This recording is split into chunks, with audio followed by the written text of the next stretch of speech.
Bangladesh football আল্ট্রাস তাদের ঈদ নেই, চাঁদ নেই, কোনো কিছু নেই। ঈদের দিনেও কিন্তু আমি দেখলাম যে যে তাদের যে আন্দোলনটা তারা কিন্তু অব্যাহত রাখছে।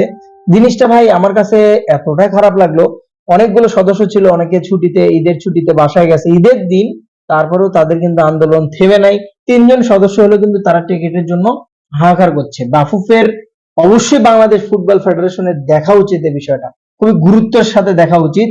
যে মানুষগুলোর জন্য আজকে ফুটবলটা এই জায়গায় পৌঁছেছে, অনেক অনেক অবদান এই বাংলাদেশ ফুটবল আল্ট্রাসের, অনেক অবদান। যে সময় ফুটবল নিয়ে কেউ কথাই বলতো না, কোনো ক্রিয়েটার বলেন, ইউটিউবার বলেন, এমনকি মিডিয়াতে, এমনকি খেলাযোগ বলেন, যেটাই বলেন না কেন আপনি, কোনো মিডিয়াতেও প্রচার হতো না।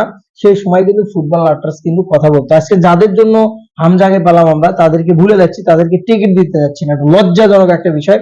তো এখান থেকে অবশ্যই বাবুকে ভাবা উচিত যেন এখান থেকে ভালো কিছু ইমপ্রুভ করে তাদের টিকিটের ব্যবস্থা করে দিয়ে বাংলাদেশের ফুটবলটা যেন এগিয়ে যায়। সিন্ডিকেটের মায়ের বাপ সিগ্রেটের কিন্তু ফোন মেরে দেওয়া হবে যদি এই ছেলেপেলেগুলি টিকিট যদি না পায়।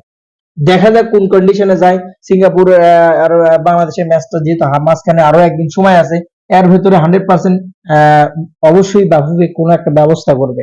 দেখা যাক। Best of luck. সালাম।